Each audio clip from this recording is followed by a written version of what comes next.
औज़ुबिल्लाहि मिनश्शैतानिर्रजीम बिस्मिल्लाहिर्रहमानिर्रहीम अल्हम्दुलिल्लाहिल्लज़ी हदाना लिहाज़ा वमा कुन्ना लिनहतदिया लौला अन हदानल्लाह लक़द जाअत रुसुलु रब्बिना बिलहक़ अस्सलातु वस्सलामु अला महबूब रब्बिल मग़रिबैन वल मशरिक़ैन जद्दिल हसन वल हुसैन बिल क़ासिम मुहम्मद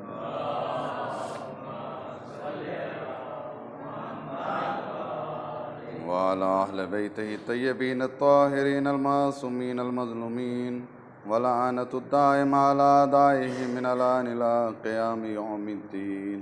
अम्मा बाद फ़क़द क़ाल अल्लाहु तबारक व तआला फ़ी क़ुरानिल हकीम व हुवा अस्दक़ुस सादिक़ीन। बिस्मिल्लाहिर्रहमानिर्रहीम। इन्ना अलैना लल हुदा व इन्ना लना लल आखिरता वल ऊला। सलवात पढ़ दे मोहम्मद वाला।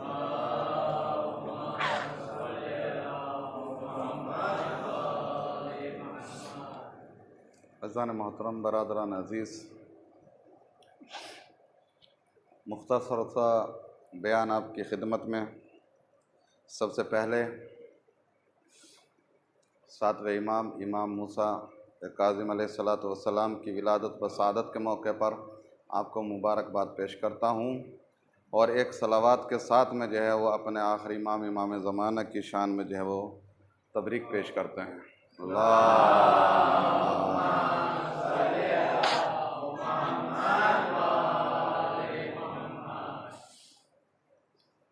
आज जो है वो सातवें इमाम की जो है वो विलादत व सआदत की शब है।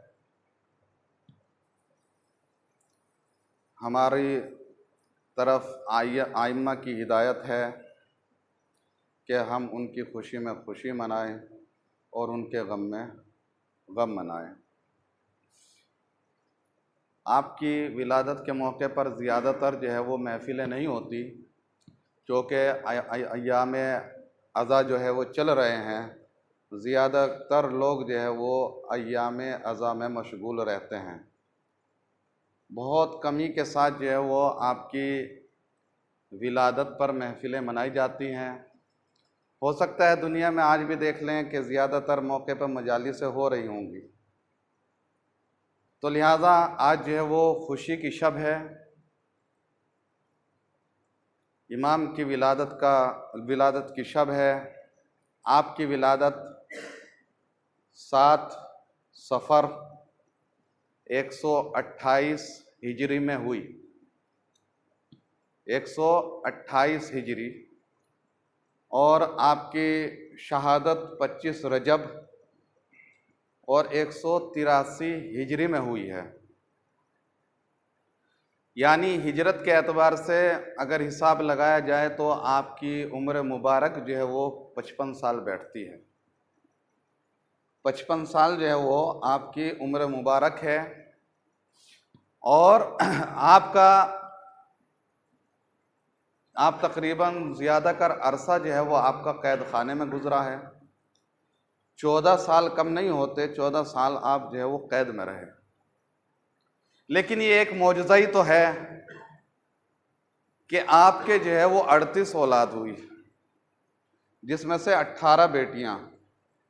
38 औलाद हुई और 18 बेटियां। जिस इंसान का ज़्यादातर वक्त जो है वो कैद खाने में गुजरे और उसके 38 औलाद हों तो इसको एक मौजज़ा ही कहा जा सकता है। लिहाजा आपकी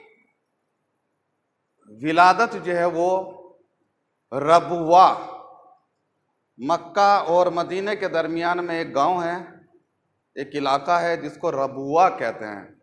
रबुआ, रे बे वाव अलिफ हमजा, रबुआ। वहाँ पर आमना बिनते वहाब रसूल इस्लाम की वालिदा की कब्र मौजूद है। उसी इलाके में जो है वो आपकी विलादत हुई। लेकिन आपकी विलादत के 3 रोज़ बाद जो है वो एक रावी आता है और इमाम की खिदमत में छठे इमाम की खिदमत में और आने के बाद कहता है कि मौला आपके बाद जो है वो इमाम कौन करार पाएगा। तो इमाम ने जो है वो, आपका सिन 3 दिन का था, आप जो है वो गहवारे में मौजूद थे, तो इमाम ने आपकी तरफ जो है वो इशारा किया कि मेरा ये बेटा जो है वो मेरे बाद जो है वो इमाम बनेगा।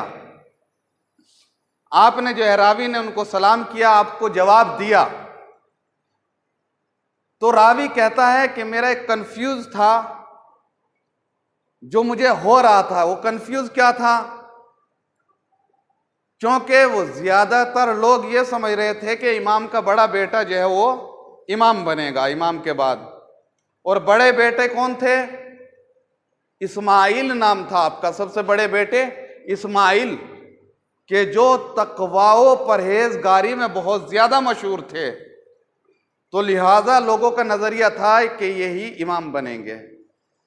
और ये इख्तलाफ पैदा भी हुआ, क्यों अज़ीज़ान मोहतरम? उस रावी का ख्याल और वजह था कि जो है वो बड़ा ही बेटा जो है वो इमाम बनेगा, लेकिन उन्होंने तारीख को नहीं दोहराया। जरूरी नहीं है कि बड़ा ही बेटा जो है वो इमाम बने, क्योंकि हादी बनने के लिए इल्म की जरूरत होती है, उम्र की जरूरत नहीं होती। तो लिहाजा छोटा, आप जो है वो तारीख को देख लीजिए। तारीख में जो है वो इमाम अली कौन से नंबर के बेटे हैं? अबू तालिब के बेटे। सबसे बेटे क्या नाम है? तालिब। और सबसे छोटे का नाम अली। तो यहां पर भी देखिए, तारीख के एतबार से जो पहला इमाम बनाया जा रहा है वो सबसे छोटा बेटा बनाया जा रहा है। तो लिहाजा हादी जो आता है वो अल्लाह की तरफ से नस्ल लेकर आता है, अल्लाह की तरफ से इल्म लेकर आता है।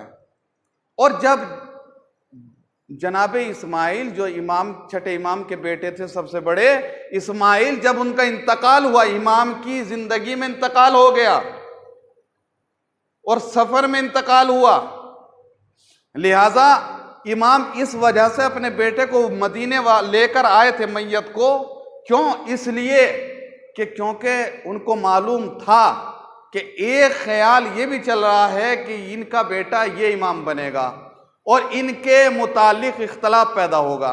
लिहाजा बार बार कफन को हटा हटा के इमाम कह रहे थे कि मुझे अपने इस बेटे इस्माइल की मौत का दुख है, लेकिन ये देखो कि मेरा ये बेटा मर चुका है, ये देखो ये मेरा बेटा मर चुका है, ये देखो कि ये मेरा बेटा मर चुका है। क्यों? वजह इसलिए कि इनके बारे में इख्तिलाफ ज्यादा होना था। और वही वजह हुआ, एक फिरका भी आज मौजूद है, इस्माइली नाम से एक फिरका मौजूद है, वो इसी सबब इख्तिलाफ हुआ था और यहीं से वो एक फिरका जो है वो पैदा हो गया। तो लिहाजा वो रावी गया, इमाम के झूले की तरफ सलाम किया, सलाम का जवाब दिया इमाम ने। और सलाम का जवाब देने के बाद इमाम ने कहा कि तुम्हारे यहां कल एक बेटी पैदा हुई है और तुमने उसका फला नाम रखा है, उसका नाम बदल देना, वो नाम हमें पसंद नहीं है। बस वो रावी कहता है कि मुझे यकीन हो गया कि यही आपके बाद इमाम बनेंगे। क्यों? क्योंकि इल्म गैब जो रखता है वो इमाम ही रखता है और कोई नहीं रखता है।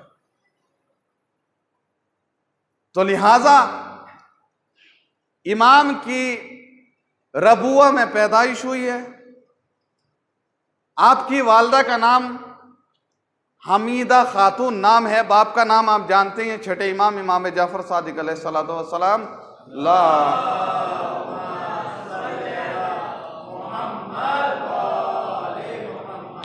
आपका लक़ब एक काजिम, काजिम जो है वो काजिम, यानी काजिम के माने क्या है?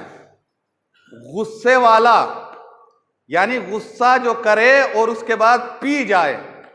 काजिम उसको कहते हैं कि जिसको गुस्सा आए और पी जाए। गुस्सा आना चाहिए इंसान को, लेकिन गुस्सा गलत बात पे आना चाहिए। गुस्सा करना चाहिए इंसान को। जो गुस्सा ना करे उसे मालूम नहीं कि गलत हो रहा है या सही हो रहा है। लिहाजा जो गुस्सा गलत बात पर करे, अगर गलत हो रहा है और उस पर गुस्सा करे तो वो उसका गुस्सा बजा है। लेकिन अगर वो पी जाए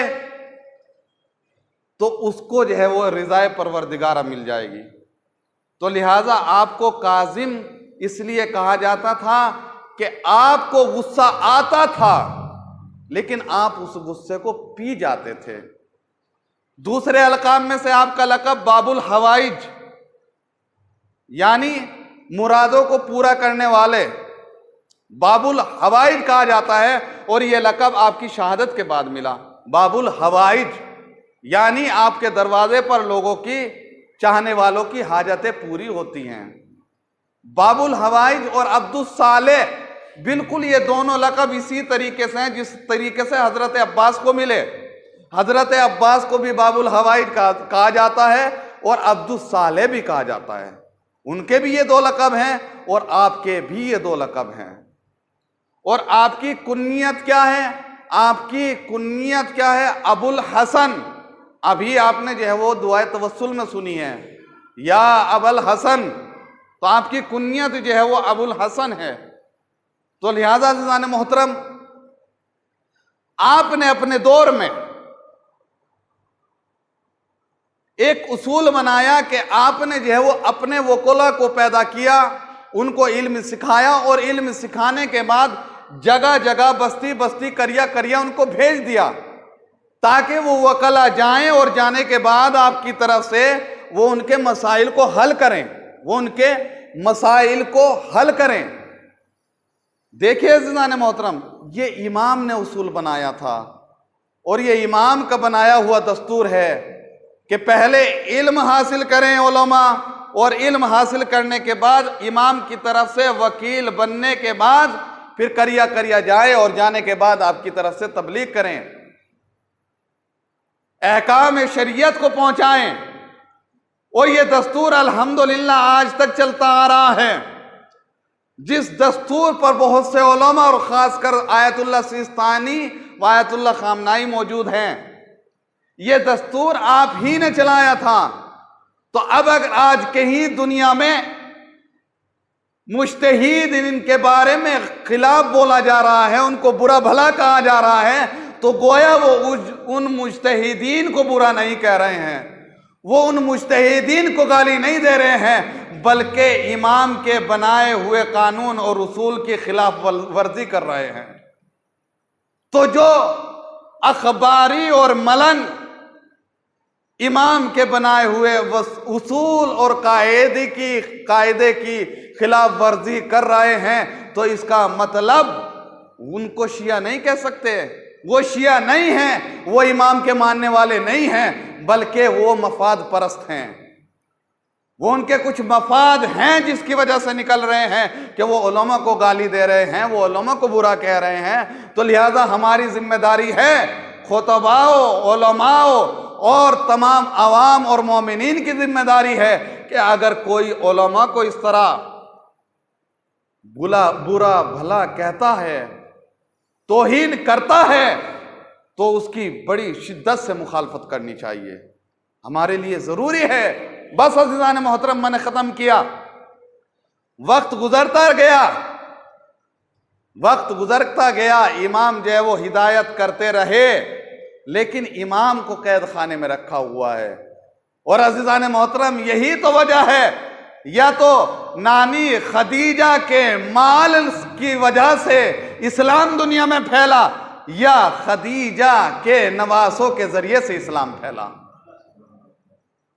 दुनिया में जो इस्लाम फैल रहा है और जहां जहां जब और जिस वक्त जो है वो दीन इस्लाम पर वक्त पड़ा, तो वो खदीजा के ही नवासे खड़े हो गए और इस्लाम को बचाते हुए नजर आए।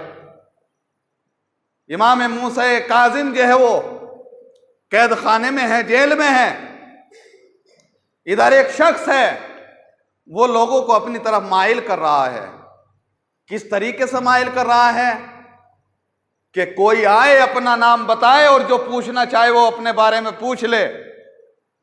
लोग आते हैं, अपना नाम बताते हैं, जैसे ही वो नाम बताते हैं, अपने बारे में पूछते हैं, तो वो बता देता है कि तुम आज ये खा कर आए,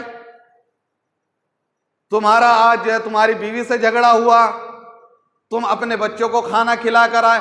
वो यानी जितना भी उन्होंने सब कुछ किया है उसके मुतालिक बता देता है, और उसकी तरफ लोग माइल हो रहे हैं और कह रहे हैं कि इस्लाम की तरफ क्यों जा रहे हो, मेरी तरफ आओ, मेरी तरफ आओ, दीन इस्लाम की तरफ मत जाओ, मेरी तरफ आओ, देखो मैं तुम्हें सब कुछ बतलाता हूं। और यही वजह है, और हुकूमत भी परेशान हो गई। हुकूमत को दीन इस्लाम की वजह से परेशानी नहीं है, बल्कि अपनी हुकूमत की वजह से परेशानी है। क्यों? इसलिए कि अगर ये सारे मुसलमान, क्योंकि हमारी जो हुकूमत है वो मुसलमानों ही की वजह से कायम हुई है, अगर ये सारे के सारे मुसलमान इस्लाम छोड़कर दूसरे मजहब पर चले गए तो हमारी तो हुकूमत को खतरा हो जाएगा, हमारी हुकूमत खत्म हो जाएगी। लिहाजा परेशान हैं, करें तो क्या करें। मुफ्तियों को बुलाया, उलमा को बुलाया कि इस तरह परेशानी है। अब उलमा आए, मुफ्ती आए, आने के बाद उन्होंने पूछा, उन्होंने नाम बताया, वो उनकी भी बताने लगा कि तुम फला करके आए हो, तुम फला खा के आए हो, तुम फला की गिबत करके आए हो। अब मुफ्ती भी खामोश हो गए।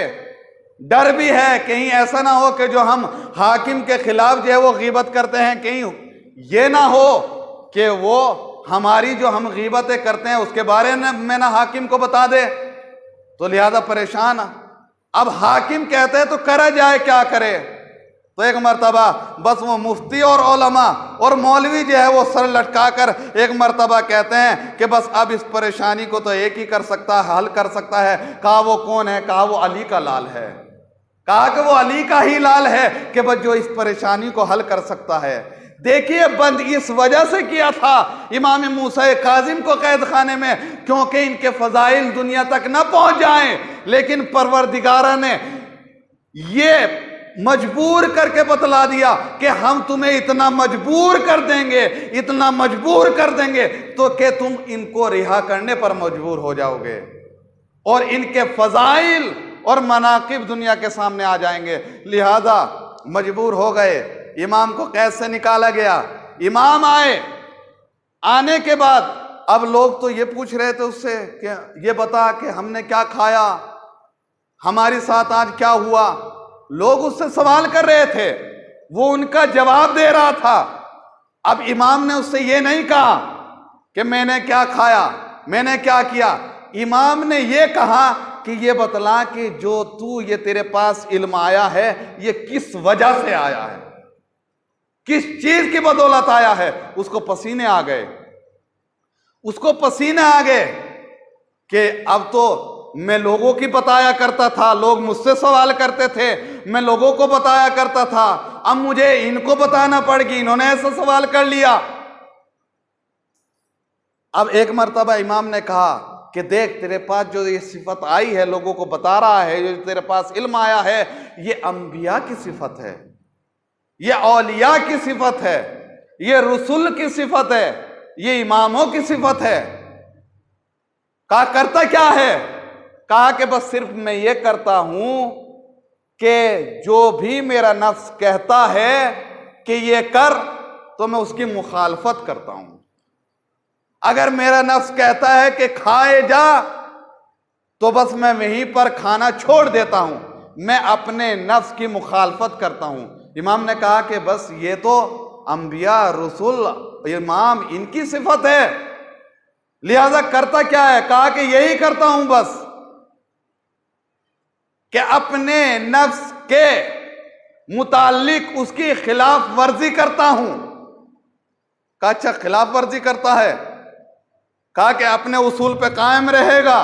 कहा अपने उसूल पे कायम रहूंगा, हमेशा अपने नफ्स की खिलाफ वर्जी करता रहूंगा। तो एक मर्तबा इमाम ने कहा कि फिर कलमा इस्लाम पढ़ ले, कलमा इस्लाम पढ़ ले, यानी इस्लाम कबूल कर ले। घबरा गया, पसीना छा गया, खामोश है। तो एक मर्तबा करे तो क्या करे। इमाम ने कहा, देखे तवज्जो फरमाइए, इमाम ने क्या कहा कि इस्लाम कबूल कर ले। तो एक मर्तबा इमाम ने क्या कहा कि तेरा नफ्स क्या कहता है। कहा कि कबूल ना कर। आदत तेरी क्या है? कि आदत यह है कि मैं अपने नफ्स की नहीं मानता, मैं अपने नफ्स के खिलाफ जाता हूं। तो फिर कहा कि मैं अपने नफ्स के खिलाफ ही जाऊंगा, अपनी आदत को नहीं छोड़ूंगा। अपना हाथ बढ़ाइए, मैं कलमा पढ़ता हूं, अशहदु अल्ला इलाहा इल्लल्लाह व अशहदु अन्ना मुहम्मदुर रसूलुल्लाह सल्लल्लाहु अलैहि वसल्लम। एक सलावत पढ़ दें मोहम्मद वाले मोहम्मद पर।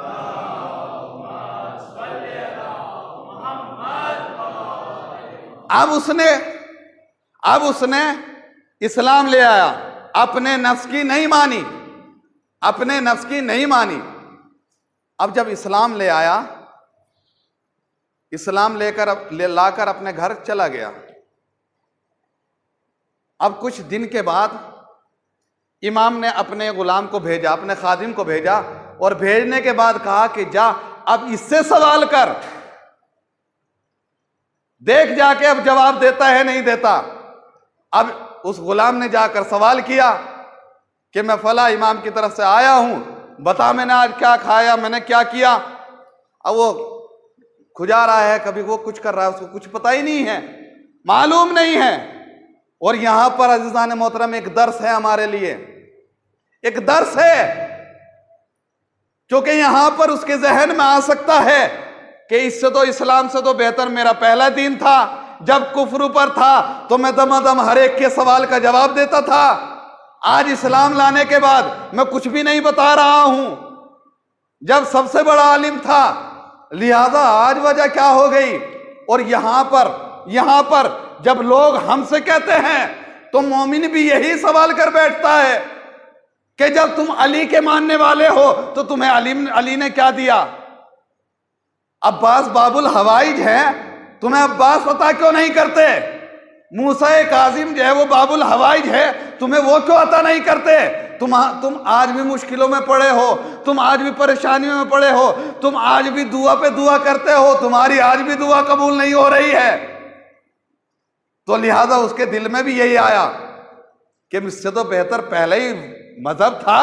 लिहाजा इमाम की खिदमत में आया, आने के बाद कहा कि मौला अब तो मैं शक में पड़ गया, पहले कुफ्र पे था तो उस वक्त मैं फटाफट जवाब देता था, हर एक के सवालों का जवाब दिया करता था, आज कुछ भी नहीं बता रहा हूं। तो एक मर्तबा इमाम ने कहा घबरा नहीं। कहा क्यों? कहा कि इसलिए कि जब तू कुफ्र पे था और तू अच्छा काम कर रहा था, अपने नफ्स की खिलाफ वर्जी कर रहा था। बता दूं अज़ीज़ान मोहतरम, ये सिफत नबी और इमाम और रसूल की होती है। जब अली अलैहिस्सलाम अम्र अब्दुवद के सीने पर सवार हो गए तो उस वक्त अम्र अब्दुवद ने जो है गुस्ताखी की, और गुस्ताखी करने के बाद जो है वो अपना लुआबदैन थूक जो है वो इमाम के चेहरे पे फेंक दिया। इमाम जो है उसके सीने से उतर आए, छोड़ दिया उसको। अब इधर रसूल की बज़्म में बैठने वाले बोले कि या रसूल अल्लाह, ये अली ने क्या किया। अम्रे अब्दुवद पर जो है गालिब आ गए थे, लेकिन ये क्या गलती कर दी, ये क्या खता कर दी कि उसको छोड़कर अलग हट गए। कहा, रसूल ने कहा कि तुम अली को नहीं जानते, अली आएंगे उनसे मालूम कर लेना। अब अली आए, रसूल अल्लाह ने कहा कि ये मालूम करना चाहते हैं कि आपने जो है वो अम्रे अब्दुवद पर गलबा करने के बाद क्यों छोड़ दिया। अली ने कहा कि उसने मेरे साथ गुस्ताखी की, मेरे चेहरे अक़दस पर थूक डाल दिया, लिहाजा उसमें मेरा नफ्स शामिल हो गया। लिहाजा मैं कोई ऐसा काम नहीं करता जिसके अंदर मेरा नफ्स शामिल हो। मैं बस अल्लाह की रिजा के लिए काम करता हूं। मैं अल्लाह की रिजा के लिए हर काम जो भी करता हूं, जो भी अमल करता हूं, वो अल्लाह की रिजा के लिए करता हूं।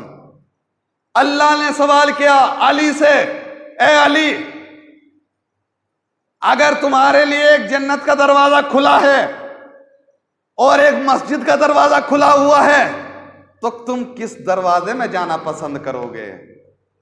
किस दरवाजे में जाना पसंद करोगे? तो एक मर्तबा अली अलैहिस्सलाम कहते हैं कि मैं जन्नत के दरवाजे को छोड़ के मस्जिद के दरवाजे में जाना पसंद करूंगा। ये कौन सी बात हुई? हम तो मस्जिद में आते ही जन्नत के लिए हैं, ताकि मस्जिद में आए, अल्लाह की इबादत करें, इबादत करने के बाद जन्नत में जाएं। अली, ये आप क्या कह रहे हो कि मैं जन्नत में नहीं जाऊंगा? मस्जिद में जाऊंगा। कहा कि तुम नहीं जानते, तुम नहीं जानते। कहा क्या मतलब? कहा कि जन्नत में जाने के लिए मेरा नफ्स कहता है, जन्नत में जाने के लिए मेरा नफ्स बुलाता है और मस्जिद में मेरा रब बुलाता है, लिहाजा मैं मस्जिद में जाना पसंद करूंगा, जन्नत में जाना पसंद नहीं करूंगा। एक सलावत पढ़ दे मोहम्मद वाले मोहम्मद पर।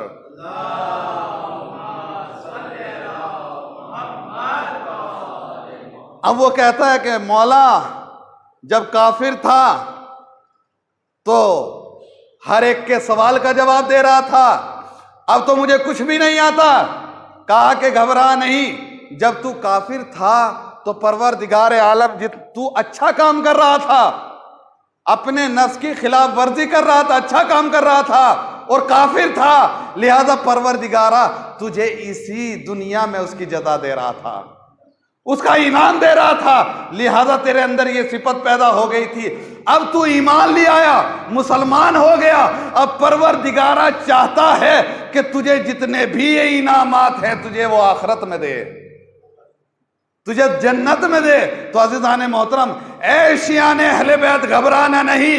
अगर हमारी दुआएं कबूल हो रही नहीं हो रही है तो दुआ करते रहिए, घबराना नहीं। क्यों? इसलिए कि हमारा परवरदिगारा हमें सारे दर्जात जन्नत में देना चाहता है। और इसी इमाम ने, सातवें इमाम ने फरमाया, उसी की हदीस है, इमाम फरमाते हैं कि जब इंसान जन्नत में जाएंगे और उसको तोहफे और गिफ्ट और इनामात मिलेंगे, सारे इनामात देखने के बाद इंसान कह उठेगा कि परवरदिगारा ये तो मैंने सारे आमाल नहीं किए थे, इतने सारे गिफ्ट, इतने सारे तोहफे। तो एक मर्तबा परवरदिगारा यही कहेगा कि ये सारे गिफ्ट और तोहफे उन दुआओं के बदले हैं कि जो तुम दुआएं किया करते थे और वो दुआएं कबूल ना होती थी। तो लिहाजा उस वक्त हर इंसान ये कहेगा कि काश परवरदिगारा मेरी कोई दुआ दुनिया में कबूल ना होती, ताकि आज मैं आखिरत में आने के बाद इतने गिफ्ट और इतने तोहफे लेता। तो आखिर में आइए हम दुआ करते हैं, इसी सातवें इमाम के सदक़े में हम दुआ करते हैं, परवरदिगारा तू हमारी इस कलील सी इबादत को कबूल फरमा, परवरदिगारा तू रहीम है रहम फरमा, तू करीम है करम फरमा, तू रज़ाक है रिज़्क़ इनायत फरमा। परवरदिगारा तुझे वास्ता मोहम्मद वाले मोहम्मद का, ये मोमिनीन तेरी बारगाह में अपने हाथों को फैलाए हुए हैं, इनके हाथों को खाली ना पलटा, इनके हाथों पर अपनी नेमतें रहमतें बरकतें नाजिल फरमा।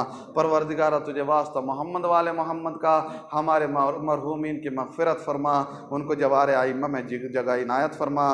परवरदिगारा तुझे वास्ता मोहम्मद वाले मोहम्मद का, जितने भी मोमिनीन और मोमिनात दुनिया में बीमार हैं और डेढ़िया पाड़ा में जितने भी बीमार हैं, ख़ुसूसन तौफीक भाई जो है वो उनको डेंगू हो गया है, उनके लिए और मेरी अपनी वाइफ के भी लिए दुआ करता हूँ। परवरदिगारा से और आइम्मा का वास्ता देकर जो है वो अहले बैत का वास्ता देकर और इमाम मूसा काज़िम अलैहिस्सलाम का वास्ता देकर उनको शिफाए कामला इनायत फरमा। परवरदिगारा तुझे वास्ता मोहम्मद वाले मोहम्मद का वास्ता, जो बया औलाद हैं उनको औलाद नरीना इनायत फरमा। परवरदिगारा तुझे वास्ता मोहम्मद वाले मोहम्मद का, जितने भी मोमिनीन के लिए उनकी औलाद के मुताल्लिक, चाहे वो बेटा हो या बेटी हो, जो भी मुश्किलात हैं उन मुश्किलात को हल फरमा। परवरदिगारा तुझे वास्ता मोहम्मद वाले मोहम्मद का, हमारे बच्चों को, हमारी औलाद को इल्म दीन सीखने की तौफीक इनायत फरमा।